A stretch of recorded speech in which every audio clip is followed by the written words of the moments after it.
day 6 of my 7 Days of Halloween series. I'm going to be playing with my Pumpkinheads set, my digital download collage set that's available on my website as we speak. So part of this kit you get 3 Pumpkinhead cabinet cards that I've digitally altered in Photoshop. You also have 3 digi backing papers, Halloween themed, all colour coordinating in oranges and blacks, plus you have 3 smaller sized little cards and some tucky in dictionary text that fits the Halloween theme as well. So what I'm going to do first of all is I'm going to cut all these bits and pieces out so that I've got everything done, dusted and ready to start throwing at a double page spread in my black Dilutions journal, which I haven't played with for absolutely ages. Now that I've got everything cut out from the sheet, I think I forgot to mention that these smaller images are specifically sized for ATCs, so you could do some really cute little Halloween themed ATCs if that's the thing that you enjoy doing. So before I do anything with these at all, I'm going to bring out my Potting Soil archival ink, which is my preferred vintage photo replacement, or what's the word I'm looking for? Not alternative, that's the word I'm looking for. And I'm just going to go around and I'm going to add in a little bit more grunge and darkness to each of these images because they're not quite grungy and dirty enough for me. So I'm going to carry on and do all of these. I haven't really made up my mind whether I'm going to use them all just yet, but I will go around and dirty and grunge up everything just in case.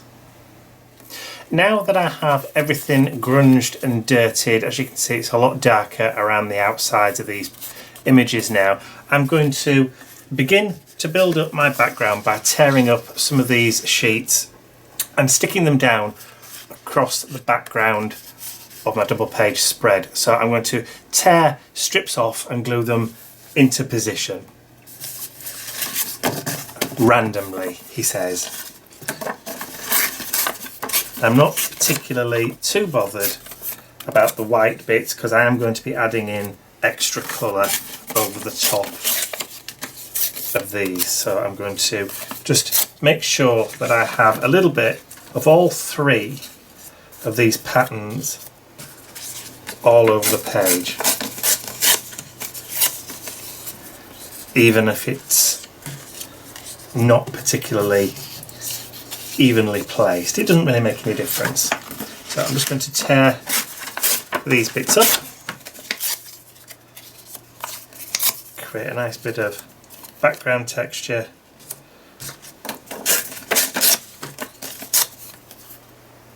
that I can overlap and just glue down as and when.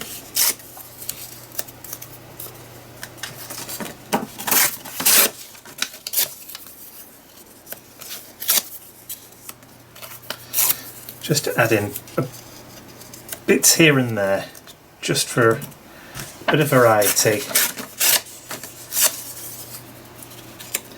and just keep adding them until you're pretty much happy that you've got a little bit of everything all over.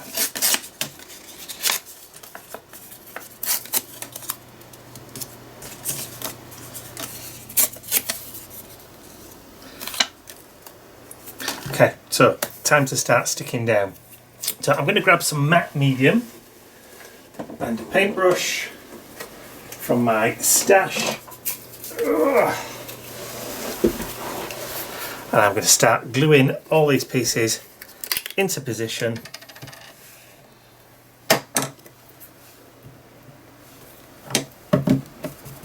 And just having a little bit of fun with it.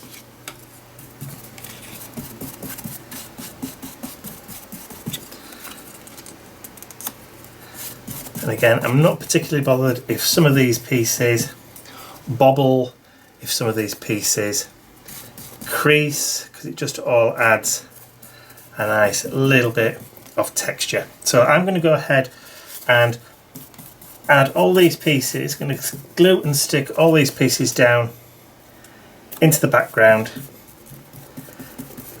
and then once it's dry I can then start adding in some paint, and we can start building up our layers, or my layers, not our layers.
Now that my papers are all dry, I'm trying not to knock the desk, obviously. I have my Harlequin stencil from TCW. As you can see, it's very, very well loved. I have my black marble Dilutions paint, acrylic paint, which I've shook up so that I've got some of the paint that's going to be in the lid, because I find it easier to access if it's in the lid, particularly when I'm using a cosmetic sponge to apply for my stenciling. So I'm going to load up the sponge, and then I'm going to start bringing in some of this patterning from the top, and then bringing that in to cover some of that imagery in that backing. So it's just going to be visible, showing through. Heavy towards the outside and then lighter into the middle. And I'm going to do the same thing at the bottom.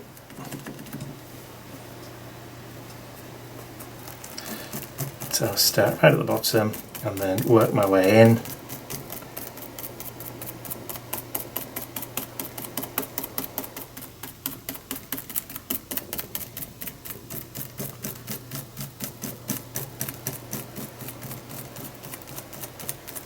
All the way up.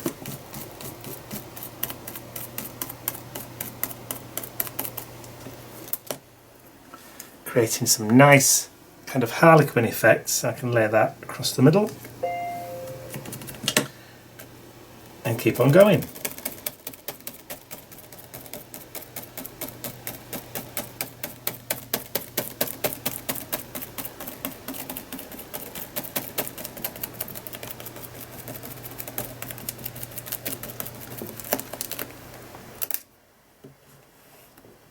So I'm breaking up that pattern on the journal page, introducing another pattern over the top,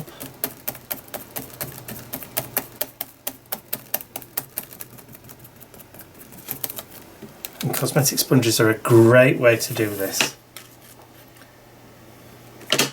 I have a huge bag of these things so that when I'm done I just throw it away, because they're so cheap. They're practically disposable and there's no real need to go and wash it out.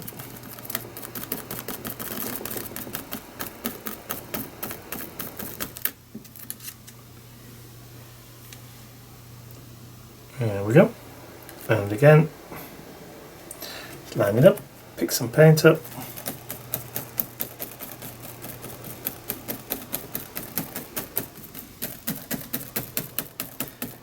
some nice patterning.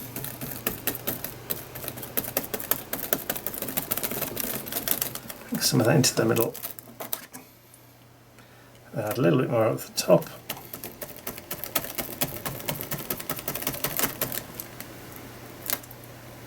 And then just a little bit more down here.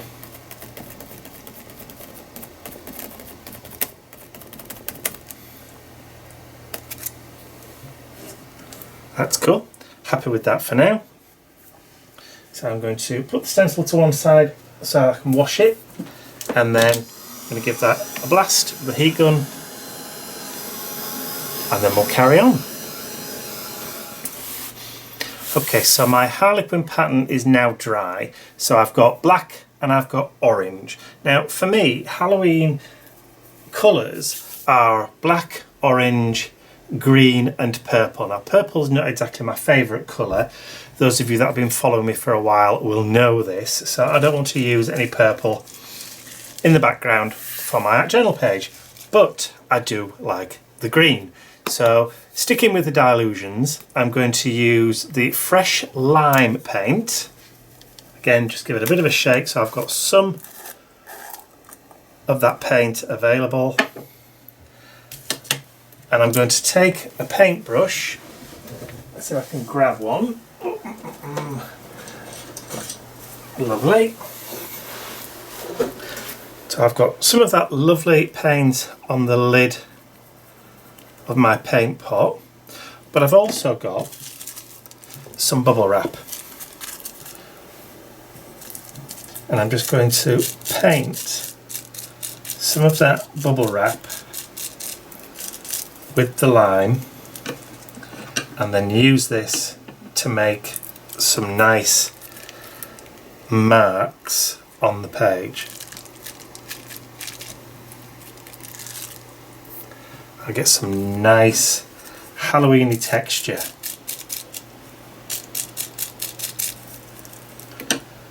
Just add some around the page, and particularly where there's no kind of background, which will make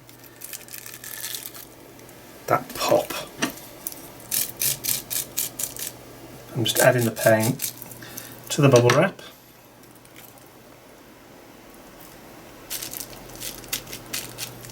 And then peel off.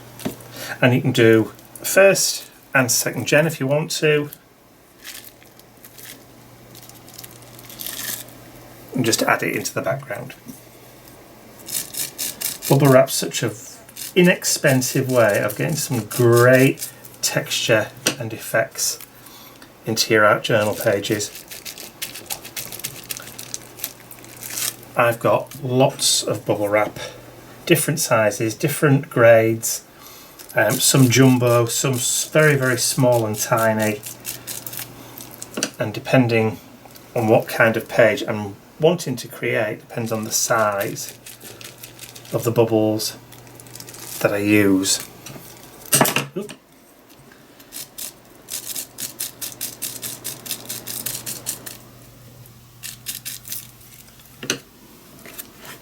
It's just creating a nice contrasting colour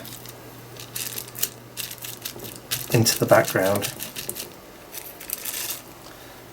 and then just lightly in the middle. It'll probably get covered up anyway, but I'll know it's there. And there'll be a little bit more up at the top here.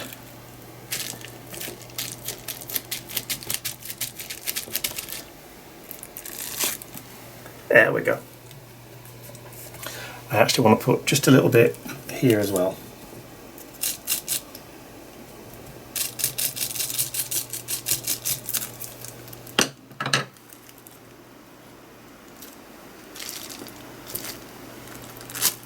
That'll do. No, it won't. See? Every time I look at the page, I can see somewhere else that I want to add it.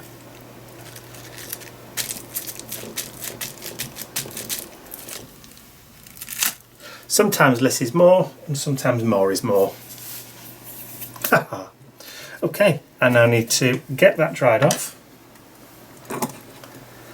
Make sure I put the lid back on. Give it a blast. So all my green blobs from that bubble wrap are all dry, and I've just laid out the images that I want to use on the art journal page. I've decided not to use the other pieces because I think they might be too much. So I'm going to use just these ones, and I have some glue, so I'm just going to move these out of the way, and I'm just going to stick these down into the background of the journal page.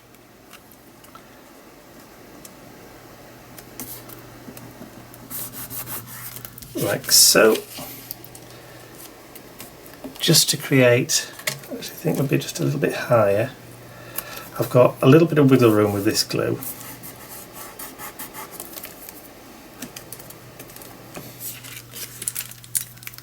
It's actually starting to run out, so I'm probably due for some more.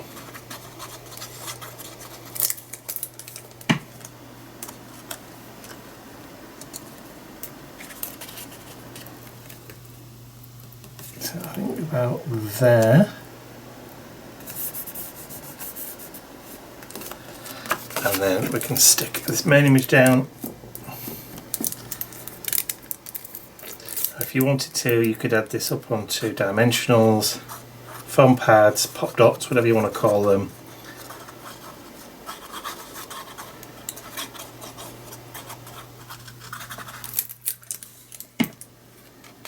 It's up to you.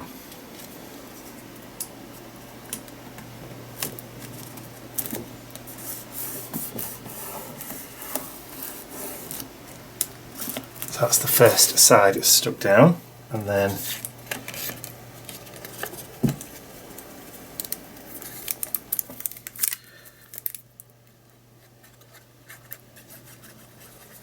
again, use whatever glue you're comfortable with. Collage stick, spirit glue, PVA, whatever is your thing. It doesn't really matter in the long run.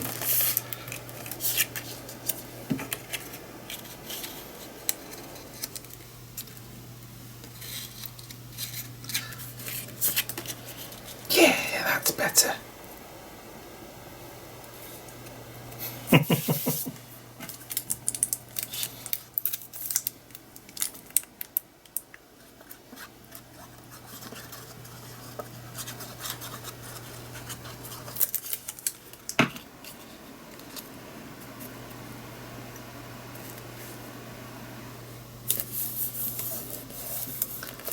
So just giving it a few seconds to grab.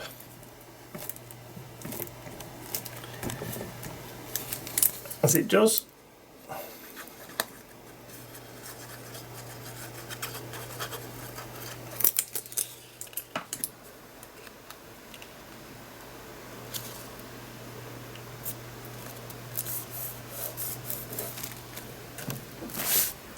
And I'm just going to put a little bit of pressure on those just for a few seconds while they start to set and hold.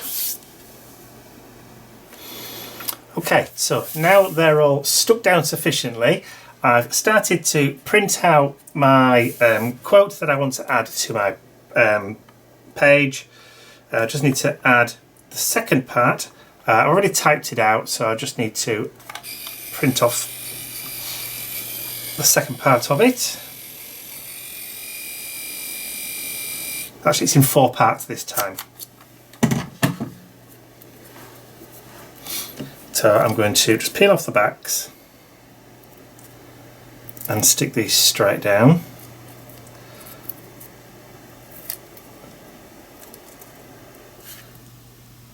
Which is going to go about there. And then this one, which is the third part, I'm going to put in there. And then I have some sticky letters that I purchased a while ago from an unlikely source. Wasn't even anything to do with crafts or anything like that, they just happened to be there. It was actually in like a home bargains kind of store, where everything was like £1 or whatever, and I found these resin domed alphabet stickers for virtually no money whatsoever. So I'm going to use these to add in my final words. So it's literally just going to be a case of peeling and sticking. And I don't really mind if I don't get them bang straight.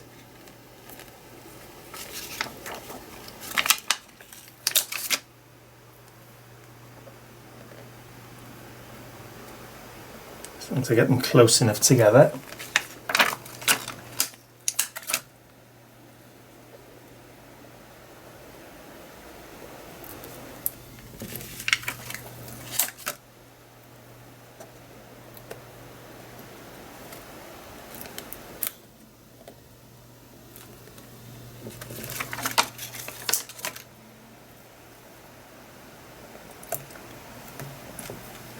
And I know some of you will be screaming, you've spelt that wrong.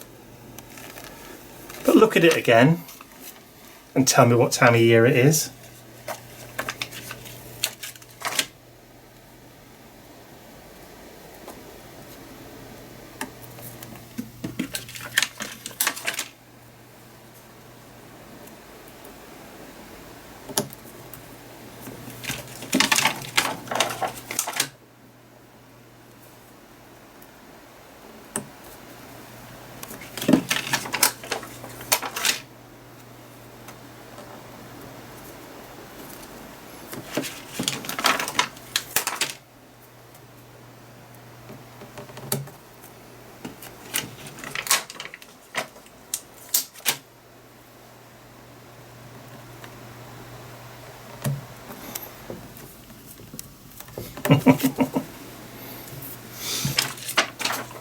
Love it. Exactly what I wanted. Now I just want to add a little bit of colour around those word blocks, so I'm going to grab my trusty food ball. Let's just hope this still works. Yes, it does. And then we can create our scribbly box. Try and keep your head out of shot, Mike. Nobody wants to see your ugly mug.